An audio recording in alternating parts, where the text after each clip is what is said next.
मैं हूं आपकी दोस्त वर्षा। आशा करती हूं आप सभी बहुत अच्छे से होंगे। हम पढ़ रहे हैं चित्रा बनर्जी दिवाकरुणी की पुस्तक द्रौपदी की महाभारत। अगर आप हमारे चैनल पर नए हैं तो हमारे चैनल को सब्सक्राइब करना ना भूलें। बिना किसी देरी के चलते हैं अगले अध्याय की ओर। अध्याय 22, जिसका नाम है चक्र। समारोह का आरंभ अच्छी तरह हुआ। मेरे पति अपनी विजय को लेकर अत्यंत उदार व विनम्र थे और उन्होंने सभी अतिथि राजाओं का जोश के साथ स्वागत किया। मेजबान बनने का यह उनका पहला अवसर था और इस कार्य को ठीक से करने के लिए उन्होंने दृढ़ संकल्प किया हुआ था। अपनी ओर से राजाओं ने शिष्टाचार की प्रशंसा की, उन्हें मूल्यवान उपहार भी दिए गए थे और फिर वह उत्सव का आनंद लेने में व्यस्त हो गए। बाद में हमें पता चला कि आरंभ से ही अनेक लोगों के हृदय में असंतोष व्याप्त था। बहुत कम लोग, विशेषकर शासक, ऐसे होते हैं जो अपने किसी साथी की अचानक हुई उन्नति से ईर्ष्या न करें। हम सभी को, युधिष्ठिर को छोड़कर, यह बात मालूम थी। हमें अधिक सावधान रहना चाहिए था, किंतु अलग अलग तरीके से हम सबका ध्यान कौरव दल के कारण भंग हो गया था। जिस दिन मुझे यह पता चला कि जिस बात का मुझे डर और इच्छा दोनों थे वह होने वाली थी, कर्ण भी दुर्योधन के दल में सम्मिलित होगा, मैं अपने एक छोटे से निजी आंगन में गई जहां मेरे शयन कक्ष का द्वार खुलता था और वहां गर्म पत्थर की दीवार पर पीठ टिकाकर अश्वगंधा के पौधों के बीच बैठ गई। मैंने धीरे से कहा, मुझे उचित कार्य करने की शक्ति दो। हालांकि मुझे नहीं पता था कि मैं यह किससे कह रही थी। मुझे देवताओं पर अधिक विश्वास नहीं था। वे आपस में झगड़ते रहते थे और किसी वांछित वस्तु को पाने के लिए चाले चलने में भी संकोच नहीं करते थे। दोपहर की हवा मंद चल रही थी। पीले रंग के अश्वगंधा पुष्प हिल रहे थे और अपनी तीखी स्वेद युक्त गंध छोड़ रहे थे। मुझे लगा कि मेरा महल मुझे गले लगाकर सलाह दे रहा था। मेरे विचार से वह कह रहा था कि कर्ण का आना मेरे लिए क्षतिपूर्ति का अवसर था। जब कर्ण आया तो मैंने अपना आवेश और भूल तथा अटपटेपन को दूर कर दिया। अपने पतियों के साथ खड़े होकर मैंने स्थिर स्वर और अविचलित दृष्टि से उसका स्वागत भी वैसे ही किया जैसे शेष कौरव दल का। मैंने अवसर तैयार करके उसकी देखभाल की। मैं अपनी उदारता द्वारा उस पुराने अपमान को मिटा देने के लिए संकल्परत थी। हम में से कोई भी अब अपने विवाह के समय की तरह युवा और मूर्ख नहीं था। हम अपना अतीत भुला सकते थे, परंतु कर्ण ने मेरे साथ अनुकूल व्यवहार नहीं किया। मैंने उसे अपना सबसे भव्य अतिथि कक्ष दिया था, जिसमें एक आलिंद था जहां से सरोवर दिखता था, जो रात्रि में चंद्रमा की रोशनी में चांदी जैसा हो जाता था। किंतु उसने वह कक्ष दुशासन को दे दिया और स्वयं अपने लिए एक छोटा कक्ष चुना जो आंगन की दीवारों की ओर खुलता था। अन्य लोगों की दृष्टि में उसका व्यवहार दोषहीन था। वह प्रत्येक सार्वजनिक गतिविधि, यज्ञ समारोह, नृत्य प्रदर्शन, दरबार संबंधी चर्चा में दुर्योधन के साथ आता था और संपूर्ण गतिविधि के दौरान प्रसन्नता से नहीं किंतु धैर्य के साथ बैठा रहता था। परंतु जब युधिष्ठिर कोई अंतरंग बैठक आयोजित करता जहां मेरी भी भूमिका होती, परिवार के लिए निजी कक्षों में भोज अथवा काव्य पाठ की कोई शाम, कर्ण वहां अनुपस्थित रहता था। यदि संयोग से हम कभी महल के गलियारे में एक दूसरे के निकट से गुजरते तो वह मेरे अत्यंत आत्मीय अभिनंदन का उत्तर मात्र देता था, इसके अतिरिक्त कुछ नहीं। धीरे धीरे मुझे भारी हृदय के साथ यह बात समझ में आ गई कि वह मुझको स्वयं से मुक्त नहीं करने देगा। यज्ञ के अंतिम दिन युधिष्ठिर को समस्त भारत के राजाओं में से सर्वश्रेष्ठ घोषित किए जाने के बाद उसे वहां एकत्रित राजाओं में से किसी एक को विशेष अतिथि चुनना था। कई रातों से मेरे पति इस बात का निर्णय करने की कोशिश कर रहे थे कि यह स्थान किसे दिया जाना चाहिए। क्या उन्हें आयु में सबसे ज्येष्ठ राजा को चुनना चाहिए या जिसका राज्य सबसे बड़ा हो, सबसे अधिक दानवीर, अथवा जिसे वह अपना निकटतम सहयोगी बनाना चाहते थे। परंतु इस पर सहमति नहीं हो पाई। अब सभा में युधिष्ठिर ने भीष्म से कहा, पितामह, यहाँ उपस्थित सभी लोग इस बात से सहमत होंगे कि आप हम सब में सर्वाधिक ज्ञानी हैं, इसलिए यही उचित होगा कि विशेष अतिथि का चयन आप ही करें। युधिष्ठिर के पीछे खड़े होकर मैं वह देख रही थी जो उसे दिखाई नहीं दे रहा था। सब लोग उसकी बात से सहमत नहीं थे। हालांकि भीष्म के विरुद्ध बोलने का उनमें साहस नहीं था, किंतु उनके अनेक शत्रु थे। कुछ उन्हें उनकी प्रतिज्ञा के कारण गलत समझते थे, जो अत्यंत भीषण व अप्राकृतिक थी। कुछ उनसे इसलिए नाराज थे कि उन्होंने कौरव राज्य को अपने लिए बचा कर रखा हुआ था। कुछ उनसे सिर्फ इसलिए घृणा करते थे क्योंकि वह हमें प्रेम करते थे। जब मुझे यह अंतिम बात समझ में आई तो मेरे हाथ कांपने लगे। इतने समय तक अपने महल में सुरक्षित रहते हुए मुझे लगता था कि हम सचमुच सुरक्षित हैं। मेरा मानना था कि जब तक किसी को हानि नहीं पहुंचाएंगे, हमें कोई हानि नहीं होगी। परंतु इस दौरान ईर्ष्या हमारे घर के बाहर मंडरा रही थी और अब हमने उसे भीतर आ जाने का अवसर दे दिया था। मेरे सामने चेहरे विकृत होते गए और राजाओं ने एक दूसरे के कानों में फुसफुसाना शुरू कर दिया, जिसके साथ मेरे पतियों के साथ उनकी सहज मैत्री प्रत्येक शब्द के साथ वाष्प की भांति उड़ने लगी। कृष्ण, भीष्म ने घोषणा करके मुझे चौंका दिया। कृष्ण को हमारा विशेष अतिथि होना चाहिए। उनका यह वक्तव्य बर्रे के छत्ते में फेंके गए पत्थर जैसा प्रतीत हुआ। सभा में शोरगुल होने लगा। कुछ लोग प्रसन्न थे। मेरे पति अपनी मुस्कान छिपा नहीं पाए। अनेक लोग क्रोधित हो गए और अधिकतर हैरान हो गए। हालांकि मैं कृष्ण से बहुत प्रेम करती थी, पर मैं भी आश्चर्य में पड़ गई। उनके विषय में कही जाने वाली शानदार कथाओं के बावजूद वह अन्य शासकों की तुलना में छोटे थे। भीष्म को उनके बारे में ऐसा क्या पता था जो मैं नहीं जानती थी। कृष्ण, जो शेष यदु वंश के साथ सभा के मध्य में बैठे थे, उठ खड़े हुए। वह अधिक प्रसन्न नहीं थे। मेरे लिए उनके परिवर्तनशील भावों को पढ़ पाना सदा से ही कठिन था, किंतु मुझे लगा उस समय उनका समर्पित भाव था। वह स्वीकृति में हाथ जोड़कर धीरे से मंच पर आ गए। उनके व्यवहार ने दर्शकों को प्रभावित किया। वे लोग भी शांत होने लगे। युधिष्ठिर ने राहत की सांस ली। तभी चेदी नरेश शिशुपाल क्रोधित होकर अपने आसन से उठ खड़ा हुआ। मुझे वह स्वयंवर के दिन से ही याद था। वह उन असंतुष्ट राजाओं में सबसे आगे था जिन्होंने अर्जुन को मारने का प्रयास किया था। वह लोगों को भड़काने में अति कुशल था, जिससे उसने उन शर्मनाक विचारों को बल दिया था जिन्हें वे लोग भीतर दबा चुके थे। मेरा हृदय इस विचार से घबरा गया कि वह न जाने अब क्या करने वाला था। शिशुपाल ने उपहासपूर्ण ढंग से तालियां बजाईं। बहुत शानदार। सभा में इतने महान नायकों के होने के बावजूद यह पुरस्कार इस चरवाहे को दिया जा रहा है जो अपने मामा को छल से मारकर राजा बन बैठा। ऐसा व्यक्ति जिसे मेरे मित्र जरासंध ने अनेक बार रणभूमि से भगाया है। ऐसा पुरुष जिसने मेरे मित्र को भीम के हाथों छल से मरवा डाला। ऐसे व्यक्ति को आज हम सबके सामने सम्मानित किया जा रहा है। एक घटिया राजा के दरबार में और अपेक्षित भी क्या हो सकता है। सभी की सामूहिक रूप से सांसें तेज हो गईं।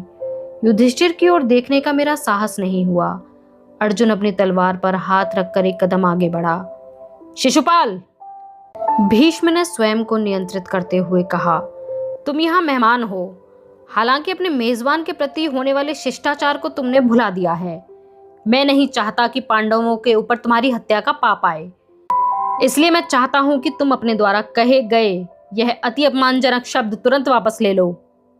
मैं अपने कहे हुए शब्द कभी वापस नहीं लेता। शिशुपाल बोला, विशेषकर जब वह सत्य हो। कितना सुविधाजनक था ना, जब देवता कुंती से मिलने वन में आते थे और वह बेचारा नपुंसक पांडु।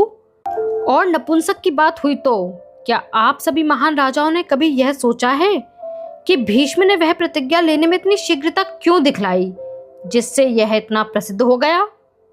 तभी गर्जना के साथ भीम मंच के सामने आ पहुंचा, परंतु भीष्म ने भीम का हाथ पकड़ लिया।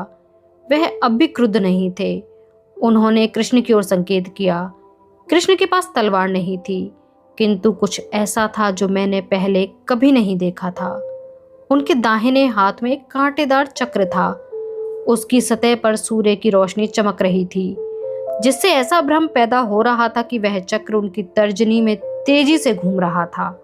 मैंने तुम्हारे 100 अपराध क्षमा करने का वचन दिया था, कृष्ण ने शिशुपाल से कहा। तुमने वह संख्या बहुत पहले ही पार कर ली थी, किंतु मैंने धैर्य नहीं खोया, क्योंकि मुझे पता है कि तुम्हें ठीक से गिनती नहीं आती। उन्होंने शिशुपाल के क्रुद्ध स्वर को शांत होने तक प्रतीक्षा की। इस बार तुमने पितामह का अपमान करके सभी सीमाएं लांघ दी हैं, तथापि तुम क्षमा मांग लो तो मैं तुम्हें छोड़ सकता हूं। इस तरह युधिष्ठिर का यज्ञ भी शांतिपूर्वक संपन्न हो जाएगा। कायर, मुझे अपनी मीठी मीठी बातों से मूर्ख मत बनाओ, क्रोध में उन्मत्त शिशुपाल ने चिल्लाकर कहा। जैसे तुमने मेरी सुंदर रुक्मणी को मूर्ख बना लिया। मुझे मोटे तौर पर एक कथा याद आ गई, किस प्रकार कृष्ण की पसंदीदा पत्नी को उसके भाई ने शिशुपाल के साथ विवाह का वचन दे दिया था, परंतु उस समय अपने विचारों को सुलझाने का मेरे पास समय नहीं था। शिशुपाल अपनी तलवार हाथ में लिए कृष्ण की ओर दौड़ चुका था। मैंने कसकर अर्जुन की बाह पकड़ ली। ऐसे समय में युधिष्ठिर का कोई विशेष लाभ नहीं होता था। उसे बचाओ, मैं चिल्लाई। उसने मुझे अविश्वसनीय दृष्टि से देखा। मैं कृष्ण के झगड़े में हस्तक्षेप नहीं कर सकता। चिंता मत करो पांचाली, युधिष्ठिर ने मेरे कंधे को थपथपाकर कहा। याद है नारद ने कृष्ण की शक्तियों के विषय में क्या कहा था? शिशुपाल ने झटके से अपनी तलवार कृष्ण के पेट पर तान दी। तलवार की गति इतनी तेज थी कि वह धुंधली सी दिख पाई। मैंने चिल्लाकर अपना चेहरा ढक लिया। मेरे आसपास खड़े लोग हैरानी से चिल्ला रहे थे। मुझे मर्म भेदी पीड़ा का अनुभव हुआ, मानो उस तलवार ने मेरे ही शरीर को भेद दिया हो। और फिर मुझे रिक्तता महसूस हुई, जैसे पहले कभी नहीं लगा। यह वार इतना कठोर था कि मुझे लगा यदि कृष्ण मेरे जीवन में ना हो तो किसी बात का फिर कोई महत्व नहीं था। न मेरे पति, नहीं मेरा भाई, ना यह महल जिस पर मुझे इतना गर्व था, ना ही कर्ण की आंखों में वह रूप जिसे देखने को मैं लालायित थी। कृष्ण का मेरे लिए इतना महत्व कब से होने लगा? अथवा यह पहले से था और मुझे इसका भान तब तक नहीं हुआ जब तक इस आपदा ने मेरा ध्यान इस ओर आकृष्ट नहीं किया। पांचाली, मैंने भीम को कहते सुना, अब तुम आंखें खोल सकती हो। यह समाप्त हो चुका है। वह सचमुच समाप्त हो गया था। शिशुपाल का रक्त उगलता कटा हुआ सिर धरती पर पड़ा था। मैंने जल्दी से अपनी आंखें दोबारा बंद कर ली। कृष्ण ने अपने चक्र से इसे काट डाला, भीम ने बताया, परंतु शिशुपाल का सिर विहीन धड़ आगे बढ़ता आ रहा था और उसकी तलवार अब भी कृष्ण की ओर तनी हुई थी। यह देखने लायक दृश्य था। अंतिम क्षणों में वह कृष्ण के चरणों में आ गिरा। उसका शरीर जब गिरा तो सबसे आश्चर्यजनक घटना घटी। उसके शरीर में से एक प्रकाश निकला और कृष्ण में समा गया। इसे तुम क्या समझी? मैं इतनी स्तब्ध थी कि बाहरी गतिविधियों या अपने भीतर के विक्षोभ का मेरे लिए कोई अर्थ ही नहीं था। इस बार मैंने जब आंखें खोली तो मैंने अपना ध्यान कृष्ण पर केंद्रित कर दिया। उन्हें देखकर ऐसा बिल्कुल नहीं लग रहा था कि उन्होंने अभी अभी एक व्यक्ति की हत्या कर दी थी। एक मंद मुस्कान उनके होठों पर खेल रही थी, मानो वह किसी अरुचिकर नहीं बल्कि पुरानी स्मृति को याद कर रहे हों। क्या उसका उस प्रकाश के साथ कोई संबंध था जिसका उल्लेख भीम ने किया था? और क्या वह शिशुपाल की आत्मा थी? उनके पैर रक्त से सने हुए थे। यह मेरा नहीं है, उन्होंने मेरे चेहरे के भाव को देखकर कहा। मुझे चोट नहीं लगी है, किंतु यह सत्य नहीं था। उनकी दाहिने हाथ की तर्जनी से रक्त टपक रहा था। क्या ईश्वर का रक्त बहता है? उन्होंने अवश्य ही चक्र फेंकने के लिए उसका प्रयोग किया होगा। वहां अब चक्र नहीं था। मैं उसे अब कई वर्ष तक नहीं देख पाऊंगी। मैंने अपनी साड़ी का एक कोना फाड़कर उनकी घाव पर पट्टी बांध दी।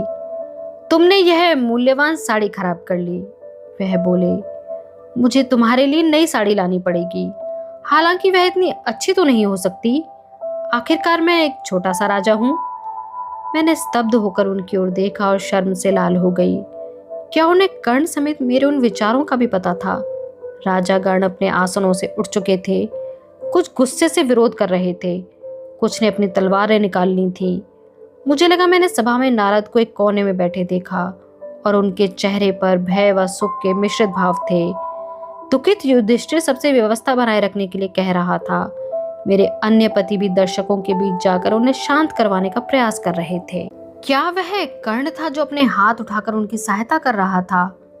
उसकी पीठ विशाल वृक्ष के तने के समान थी और वह उन्मादित भीड़ को मंच के ऊपर आने से रोक रहा था जहां मैं खड़ी थी। एक बार मेरा ध्यान उसकी ओर से हट गया। यदि मैं कृष्ण को अपने भाव बताना चाहती थी तो उसका यही समय था। कृष्ण से अपना दुविधापूर्ण दुख छिपाना इतना महत्वपूर्ण क्यों था? अपने पैरों के नीचे की धरती मुझे अस्थिर लग रही थी। मेरा चेहरा इतना गर्म हो रहा था, इस तरह मैंने कभी अपनी अंतरात्मा को कृष्ण के सामने उजागर नहीं किया था। मुझे डर था वह मेरा मजाक उड़ाएंगे। फिर भी मैंने कहा, जब मुझे लगा कि आपकी मृत्यु हो गई तो मैं भी मर जाना चाहती थी। कृष्ण ने मेरी आंखों में देखा। क्या उनके चेहरे पर जो मैंने देखा वह प्रेम था? यदि हाँ, तो वह उन सभी प्रकार के प्रेम से भिन्न था जिनके विषय में मैं जानती थी अथवा जिसे मैं प्रेम मानती थी। वह कुछ और था तथा यही असली प्रेम था। वह भाव मेरे शरीर, मेरे विचारों, मेरे कंपित हृदय के पार मेरे किसी ऐसे भाग में समा गया जिसका मुझे पता ही नहीं था। मेरी आंखें अपने आप बंद हो गईं। मैं स्वयं को किसी दुशाले के गुथे हुए सिरे से अलग होता हुआ महसूस कर रही थी जिसके धागे सब तरफ उड़ रहे थे। मैं वहां कितनी देर खड़ी रही? एक क्षण अथवा एक युग। कुछ चीजों को मापना संभव नहीं होता। मुझे सिर्फ इतना पता था, मैं नहीं चाहती थी कि वह समाप्त हो जाए। फिर उनके स्वर ने मेरा दिवा स्वप्न तोड़ दिया और उन्होंने हंसते हुए वही कहा जिसका मुझे डर था। यह सब मेरे प्रिय मित्र पांडवों को न सुनाई दे जाए, इससे मैं संकट में पड़ जाऊंगा। क्या आप कभी गंभीर नहीं हो सकते? मैंने डरते हुए कहा। यह कठिन है, वह बोले। जीवन में ऐसा कुछ नहीं जिसके लिए गंभीर हुआ जाए। इससे आगे संवाद का कोई अवसर नहीं था क्योंकि इस बार धरती सचमुच कांप रही थी। सभा के स्तंभ हिल रहे थे। यद्यपि मैं द्वारा उनमें डाला गया जादू उन्हें गिरने नहीं दे रहा था। लोग घबराए हुए थे और चिल्लाते हुए भागने लगे। मुझे काले कौवों का स्वर सुनाई दे रहा था। तभी किसी ने हाथ पकड़ा। मैं घबरा गई। फिर देखा वह भीम था और उसके केश उसके चेहरे पर आ रहे थे। वहीं रुको, पश्चाताप के साथ अपने गाल रगड़ता हुआ वह बोला। बड़े भैया ने मुझसे कहा है कि मैं तुम्हें तुम्हारे कक्ष में पहुंचा दूं। यह स्थान तुम्हारे लिए उपयुक्त नहीं है। मुझे यह अच्छा नहीं लगा, लेकिन फिर कृष्ण ने मुझे धीरे से धकेल दिया। जाओ कृष्णा, हम नहीं चाहते कि तुम्हें चोट आ जाए। भीम ने आश्चर्य से अपना सिर हिलाया। हमारे यज्ञ का कितना दुर्भाग्यपूर्ण अंत हुआ है। अब क्या होगा? पुरोहित कह रहे हैं कि भूकंप आना अपशगुन है। वे कह रहे हैं कि शिशुपाल की मृत्यु से देवता नाराज हो गए हैं। पुरोहितों को ऐसी बातें करने में मजा आता है, कृष्ण ने कहा। देवताओं के क्रोध से वह अधिक चिंतित नहीं लग रहे थे। जब भीम मुझे जल्दी जल्दी वहां से ले जा रहा था तो मैंने कर्ण को देखा। वह मंच के पास वाले द्वार तक आना चाह रही भीड़ को रोके हुए था और उनके भय का धैर्य के साथ सामना कर रहा था।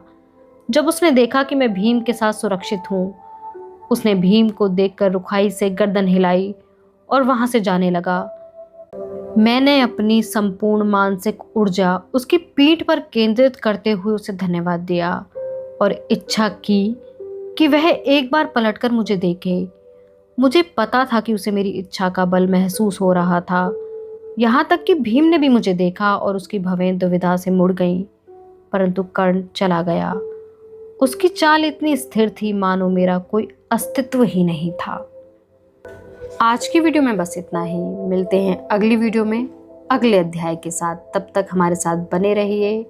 यह वीडियो सुनने के लिए आपका बहुत बहुत धन्यवाद।